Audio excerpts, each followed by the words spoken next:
The hearing room was not just crowded, it was suffocating.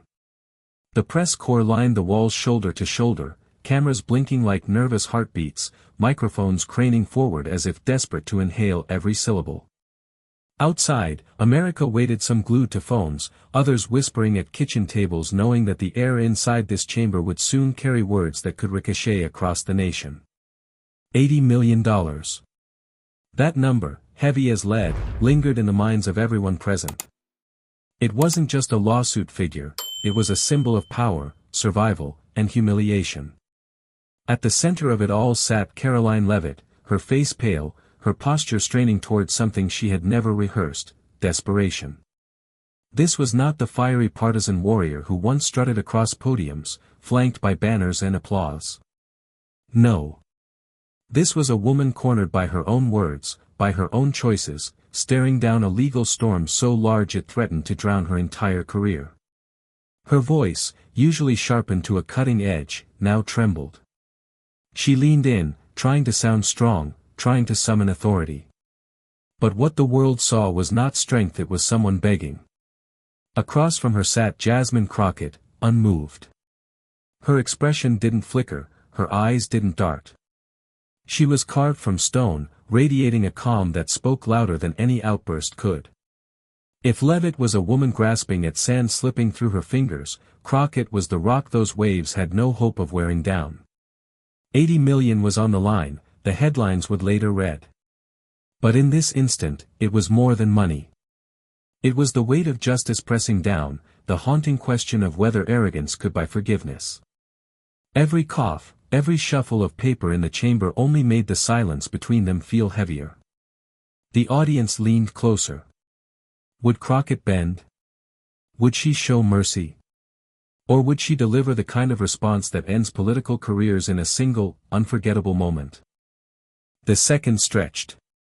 Levit's plea hung in the air like smoke no one wanted to breathe. And then, without raising her voice, without a single ounce of hesitation, Jasmine Crockett gave her answer. But the cold response that followed wasn't just a no, it was a thunderclap across Congress. The figure $80 million wasn't a simple line on legal paperwork. It was a number so staggering it carried the weight of a life's work, the collapse of a carefully crafted image, and the unraveling of an entire political brand. For Karoline Leavitt, this lawsuit wasn't just about damages. It was about whether her name would be remembered as a rising star or as a cautionary tale. Because in Washington, money is never just money. It is shorthand for power, for credibility, for belonging at the table.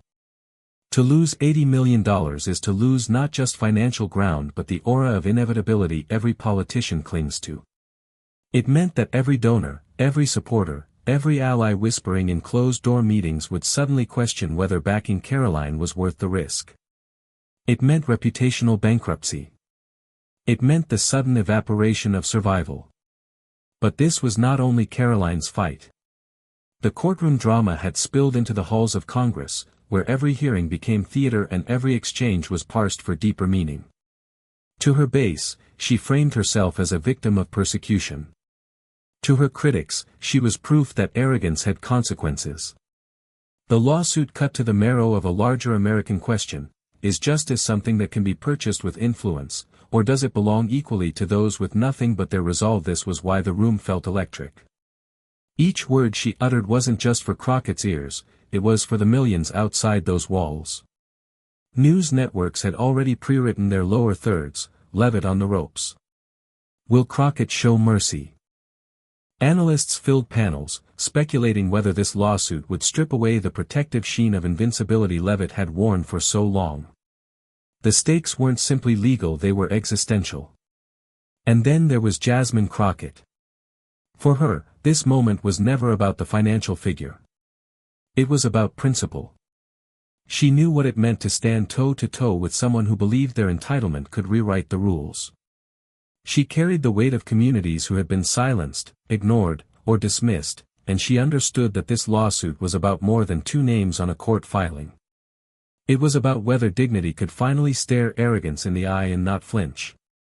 Inside the chamber, every raised eyebrow and shifted glance from lawmakers told the same story: one wrong move here, and Levit's career would not just stumble, it would collapse in real time. The whispers grew louder, this moment could end her. She won't walk away from this clean. And outside, on Twitter, TikTok, and late-night cable teasers, the anticipation was reaching a fever pitch. Because America loves a reckoning. And America loves a downfall. The hearing had become less about the mechanics of law and more about the morality play unfolding before the cameras. Levit begged for an escape hatch. Crockett offered none. And in that widening gulf, the entire nation found itself holding its breath, waiting for the final blow. What made it irresistible was the inevitability. The storyline had written itself, the mighty, once untouchable politician reduced to pleading, facing off against a woman who refused to blink. Every viewer, whether in admiration or in schadenfreude, could feel history inching closer. The tension wasn't in whether Crockett would respond. It was in how. Would it be a firestorm, a searing takedown, or would it be the kind of cold, unyielding statement that leaves no room for rebuttal? Networks teased the climax, influencers set their cameras rolling, and hashtags were already waiting in drafts. And what happened next would ignite social media like wildfire. To understand why Karoline Leavitt's plea rang so hollow in that hearing room, you have to rewind the tape of her career. Levit didn't rise in Washington through quiet service or careful coalition building. She climbed with elbows sharp, speeches sharper, and a knack for aligning herself with the loudest, most partisan voices in the room. Ambition was her oxygen, and she inhaled deeply. From the moment she stepped into the political arena, Levit branded herself as a fighter, unyielding, unapologetic, and merciless toward her opponents. She built her reputation on soundbites designed to trend, not solutions designed to last. Every appearance was a performance, every clash an audition for greater power. Her message was simple: toughness wins. Compromise was weakness. Humility was failure. And for a time, it worked. She became a darling of certain cable networks, the rising star who embodied a new generation of politics that thrived on spectacle. Cameras adored her. Headlines followed her. Donors opened their wallets. She projected strength, certainty, inevitability. But beneath the polished bravado lay a contradiction so deep it would eventually crack her foundation. The woman who preached toughness, who mocked opponents for being soft or fragile, now found herself begging for relief in the face of an $80 million lawsuit. The armor she had wrapped around herself, the image of invincibility she had sold to her followers, was suddenly exposed as paper-thin. And that was the irony. Because in politics, nothing burns brighter than arrogance, and nothing burns out faster when the wind changes. Those who followed Levit's rise know the pattern. She relished the theater of conflict but dismissed the grind of governance. She knew how to deliver a zinger, but not how to build bridges. Her enemies were painted as enemies of America itself, while her allies were tools in a game of self-promotion. This was not a career rooted in principle, it was a career rooted in performance. And that performance came at a cost. The louder she spoke, the more she believed her own myth. The louder she attacked, the less she anticipated resistance. She underestimated the possibility that someone might not just fight back, but fight back with more composure, more credibility, more strength. That someone was Jasmine Crockett. Levit had faced opposition before, but it had always been the type of opposition she could mock into irrelevance.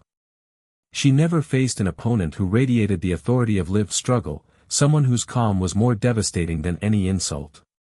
Crockett was not there to play the game Levit had mastered, she was there to remind America what dignity under fire looks like. And that was the real danger for Levit. Because when arrogance meets dignity, arrogance rarely walks away intact. As she leaned across that table, pleading, her past words came back like ghosts. The speeches where she ridiculed others for crying victim. The interviews where she sneered at the idea of accountability. The moments she painted herself as the embodiment of resilience, mocking her critics as weak. Now, she had become the image she once ridiculed, a politician cornered, stripped of bravado, pleading for mercy in front of the very cameras she once commanded. For her supporters, it was jarring. For her critics, it was poetic. And for the millions watching, it was proof that the performance had finally collided with reality. Because here's the truth: you can only ride arrogance so far before it runs out of road. And when that moment comes, the fall is not gradual. It's sudden. It's brutal. And it's unforgettable. The louder she rose, the harder she was about to fall. Long before Jasmine Crockett's name echoed through the marble halls of Congress, she was already accustomed to standing in rooms where the odds were stacked against her. She wasn't born into political privilege. She didn't inherit a dynasty. What she carried with her was grit, a sharp mind trained in the courtroom, and a fire that had been kindled by every barrier she'd ever been told she couldn't cross. Her origin story doesn't begin with political consultants or media strategists. It begins with law books spread across a kitchen table, late nights fueled by determination, and a belief that justice wasn't an abstract ideal but a promise worth fighting for. As a lawyer, she cut her teeth defending people who didn't have a microphone, who didn't have cameras waiting outside, who didn't have $80 million to swing in their defense. Her practice wasn't glamorous. It was grueling. But it was there that Crockett learned the power of composure, the necessity of precision, and the unshakable value of standing your ground even when the system tried to move you. That experience forged her steel demeanor. In courtrooms where every eye was skeptical, every ruling unpredictable, and every opponent eager to dismiss her, she learned that showing emotion wasn't always strength. It could be turned against you. So she built a different kind of strength, quiet, immovable, the kind that disarms opponents not with volume but with certainty. It wasn't easy. She had been underestimated more times than she could count. As a black woman entering the legal and political arena, the deck wasn't simply stacked, it was glued against her. She knew what it meant to be silenced, to be patronized, to be told to wait her turn. And instead of breaking her, it built her. Every insult became a brick. Every dismissal became mortar. And slowly, she constructed the fortress of resolve that the world would later witness in Congress. Her transition into politics wasn't a career move, it was an extension of her fight. She had spent years seeing how the law could defend people but also how it could fail them. She saw firsthand that systemic odds weren't just theory, they were lived experience for millions. Stepping into office wasn't about ambition. It was about scale. It was about taking the fight from the courtroom to the Capitol, so that the rules themselves might bend toward fairness. That's why, when Karoline Leavitt leaned across the table with the desperation of someone watching her own political career unravel, Crockett didn't flinch. She had seen far worse. She had faced men twice her age, twice her size, trying to steamroll her in courtrooms where she was the only woman, the only black face, the only voice daring to contradict the narrative. Compared to that, Levitt's pleading was not intimidating, it was familiar. It was the same arrogance cloaked as desperation that Crockett had dismantled her entire life. And this is what made her response so striking. Because her refusal to show pity wasn't rooted in cruelty. It wasn't malice. It was the byproduct of a life where pity was rarely shown to her. She had survived by being unbreakable, by refusing to let entitlement bend her resolve. Crockett understood that if she gave even an inch, the precedent would echo. That mercy here would not look like compassion, it would look like weakness, and weakness was something she had been denied the luxury of her entire life. Her coldness was not ice, it was armor. It was the armor she had to forge in order to endure. And it was the armor that, on that day, made her untouchable. For the millions watching, many of whom carried their own scars of being silenced or dismissed, Crockett's stillness spoke louder than any outburst could have.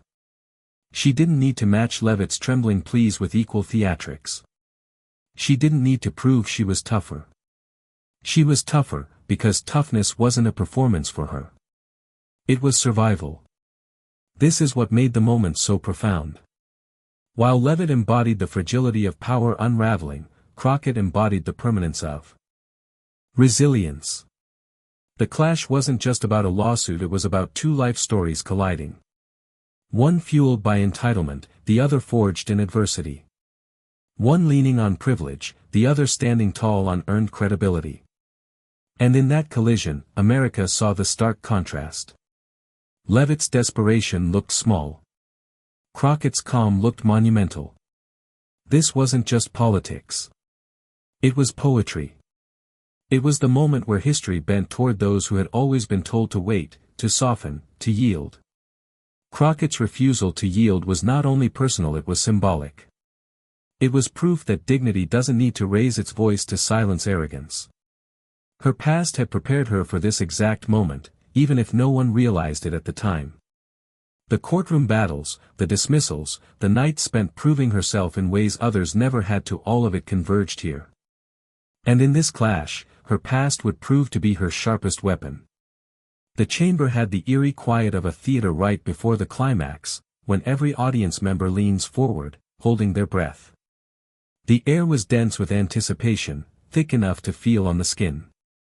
Every camera light shimmered against polished wood desks, catching the strain etched into Karoline Leavitt's face as she searched for a way out. Her voice cracked first. Then, like a performer sensing her audience slipping away, she shifted. She dropped the tone of desperation and tried another tactic: charm. A softened laugh, a careful choice of words, a smile that once disarmed interviewers on cable TV. She leaned in with practiced inflection, as though the right cadence could mask the hollow in her argument. But across from her, Jasmine Crockett didn't move. Not an eyebrow raised, not a lip curled. Her silence wasn't absence, it was presence. It filled the room with something sharper than words, a reminder that sometimes the strongest rebuttal is refusing to dignify weakness with response. Levitt's words tumbled faster, almost frantic. She offered context, then excuses, then veiled appeals to unity. She tried to dress her plea in patriotism, as if wrapping herself in the flag could erase the weight of $80 million hanging over her career. She reached for moral high ground, insisting this wasn't just about her but about fairness, about the future of politics itself. Each sentence hung heavier, each one more desperate than the last. And still, Crockett sat, unblinking. The stillness was unbearable. The more Levit shifted, the more the imbalance grew. Words meant to cut instead revealed fear. Sentences meant to soar fell flat against the silence that followed them. The contrast was brutal, one woman straining to hold on, the other unshaken, radiating a quiet dominance that the cameras couldn't look away from. All around the chamber, heads turned. Members of Congress whispered behind raised hands. Some leaned back, watching like spectators at a prize fight, recognizing when one opponent has already lost their footing. Others leaned forward, astonished that a silence could be louder than a speech. The press gallery scribbled furiously, knowing history was writing itself right in front of them. And beyond the walls, America watched. On live streams, on cable replays, on social media clips already looping out of context, viewers saw a woman who once ridiculed her opponents now reduced to bargaining. The spectacle was undeniable. The irony was thick. Levit tried one last pivot, softening her tone to almost a whisper. She reached for Crockett's humanity, speaking of shared duty, of what's best for the country. It was an act of political theater so transparent that even her allies looked away, uncomfortable with the rawness of it. But Crockett didn't move. Not a flicker, not a flinch. Her composure was cutting enough. Her silence was strategy. Because Crockett knew what the cameras knew. Every plea, every pivot, every carefully rehearsed trick from Levit's political arsenal was falling flat against the immovable wall across from her. And in that realization, the real power dynamic shifted. Levit had thought her words could control the narrative. Instead, it was Crockett's refusal to speak that now dictated the room. The longer she stayed silent, the louder her authority became. It was a warning, clear and devastating. But Crockett wasn't done. Her silence alone was a warning shot. The silence that had stretched across the chamber broke not with a shout, not with theatrics, but with Jasmine Crockett's voice low, deliberate, and sharpened with the authority of someone who had carried truth into battle too many times to be shaken now. Congresswoman Leavitt, she began, her words rolling steady, unhurried, you have made your case with a desperation that speaks louder than your arguments. The room stilled again, but this time the energy shifted. The silence no longer belonged to Levitt's pleading, it belonged to Crockett's control. Every head in the chamber pivoted toward her. Reporters raised pens like weapons, ready to capture every syllable. Crockett leaned in slightly, her gaze fixed, her tone calm enough to slice through the frantic noise of Levitt's plea. You talk of unity, she said, pausing, letting the word linger like smoke, but you built your career on division. You talk of fairness, but you have wielded your privilege as a shield. And now you ask for mercy not for the sake of justice, but for the sake of yourself. Murmurs rippled across the benches. Someone shifted loudly in their seat. The cameras zoomed closer, tightening on Crockett's expression, which hadn't changed since Levitt first started pleading, steady, composed, almost surgical. Crockett reached for the stack of papers in front of her, not dramatically, not hurriedly, but with the slow precision of someone confident that every page was a nail in her opponent's coffin. She slid the top document forward. Let's talk about the law. She continued. You claim that this lawsuit threatens your survival. But the truth is, this lawsuit was born not from bias, not from partisanship, but from your own actions. Actions have consequences. You taught that lesson often enough when it was convenient for you. Levitt's face twitched. She opened her mouth as if to interrupt, but Crockett held up a single hand, not aggressively, simply with the authority of someone who knew the floor was hers now. The figure is 80 million, Crockett pressed on, her voice still ice calm. 80 million that you now portray as unreasonable, outrageous. But what's outrageous is believing that laws bend for those who shout the loudest. What's unreasonable is believing that arrogance excuses accountability. Another pause. Another silence so heavy the cameras seemed to drink it in. This is not about me, Crockett said, her tone softening for a fraction of a second. This is about every person who has ever been told the rules don't apply to the powerful.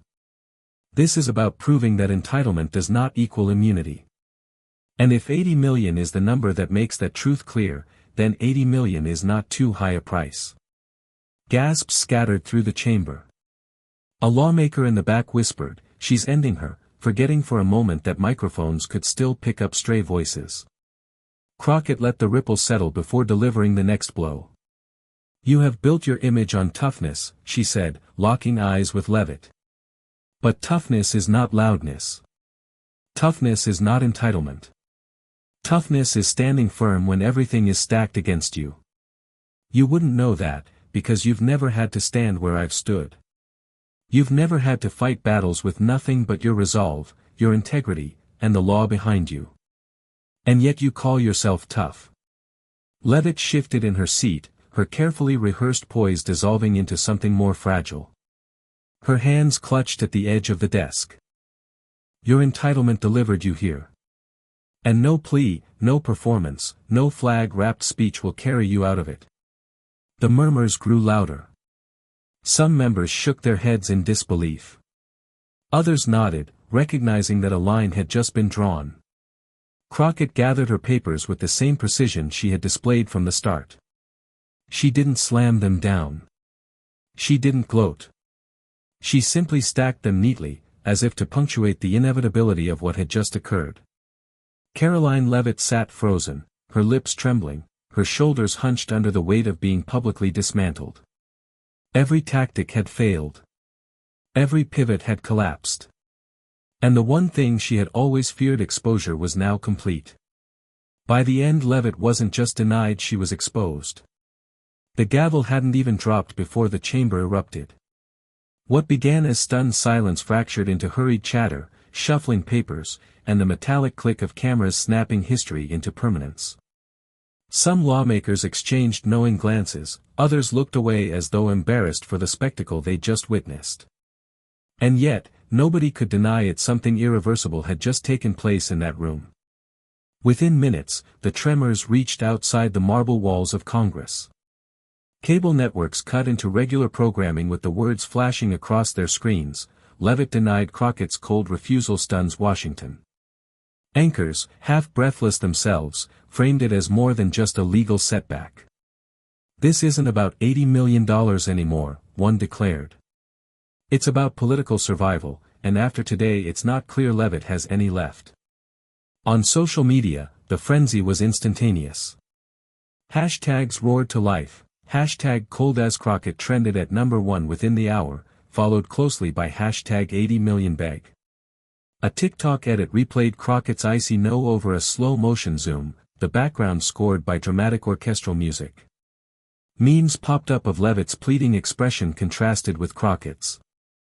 Her lips parted, then pressed back together, as though even she knew nothing she said now would survive the weight of Crockett's words.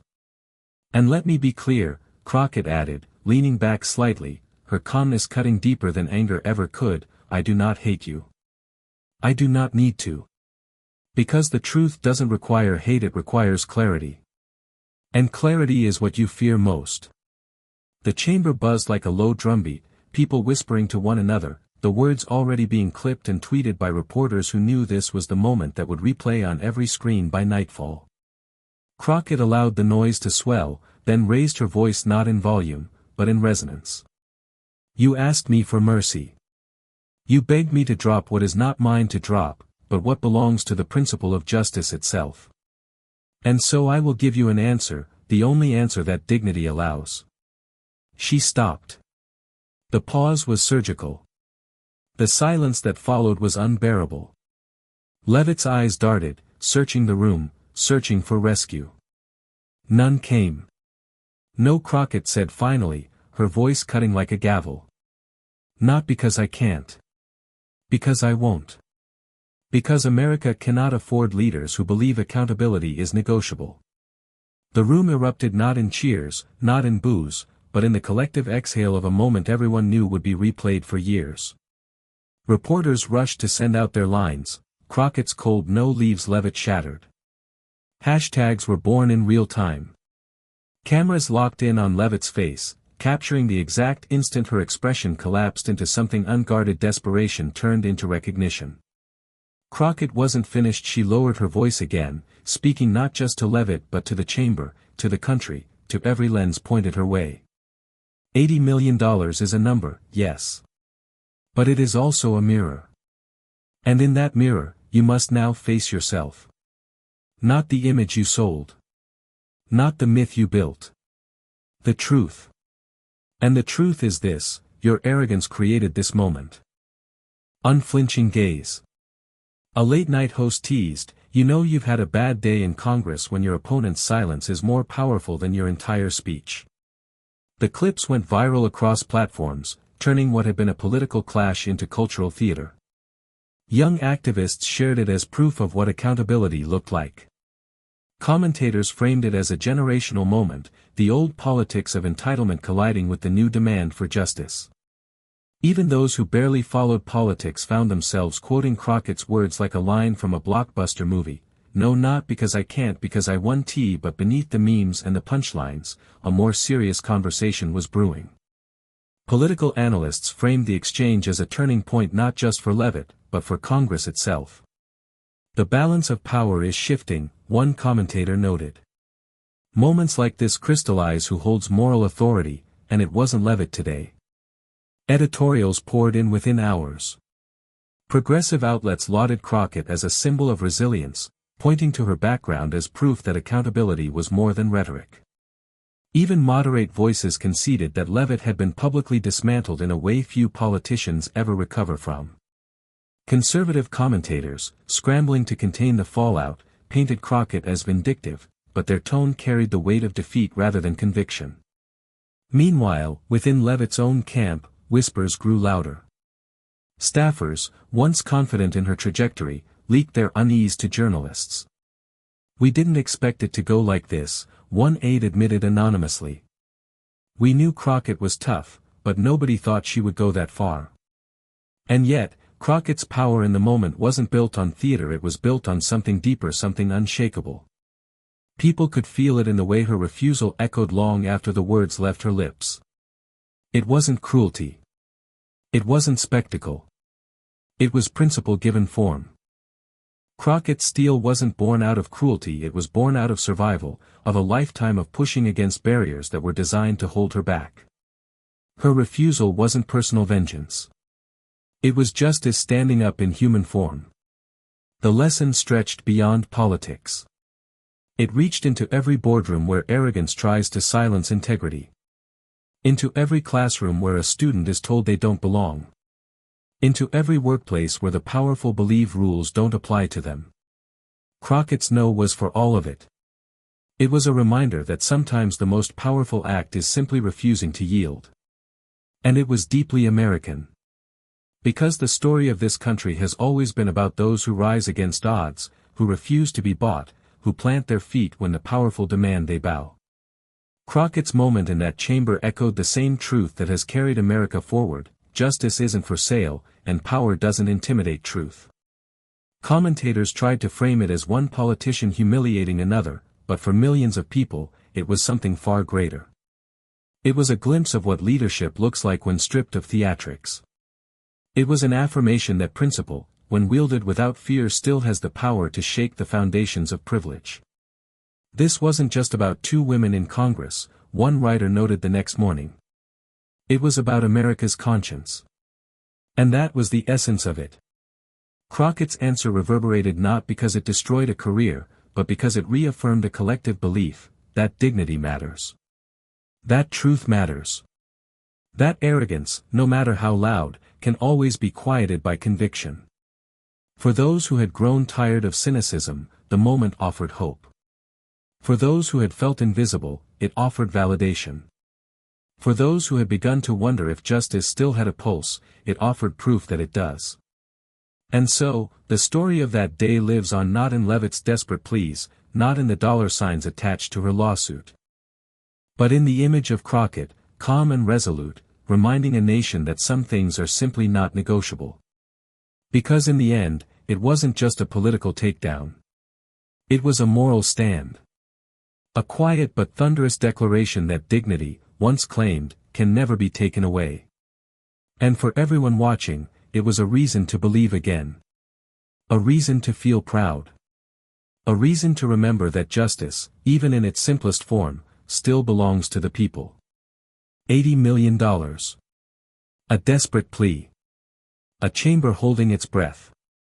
And then Jasmine Crockett's cold response. But here's the truth, it wasn't cruelty. It was courage. The kind of courage that doesn't flinch when confronted by power, that doesn't bend when money is waved like a shield. The kind of courage that reminds us what dignity looks like when tested. Karoline Leavitt came begging for survival. Crockett answered with principle. And in that moment, America saw a truth worth remembering: arrogance can shout, but dignity doesn't need to raise its voice. It simply stands its ground and wins. That's why this story matters. Because it isn't just about politics. It's about us. About the values we choose to uphold, about the country we want to live in.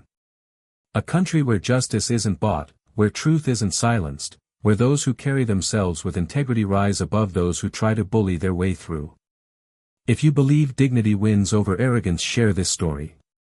Let it be more than a headline. Let it be a reminder that we don't have to accept entitlement as leadership. That we can demand better.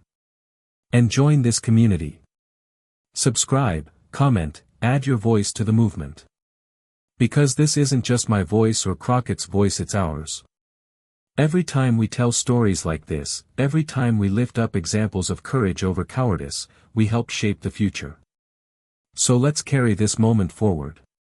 Let's remember that America's strength has never been in wealth or entitlement, but in principle and perseverance. Justice. Dignity. Americanness. That's what Jasmine Crockett stood for. And that's what we can stand for, too.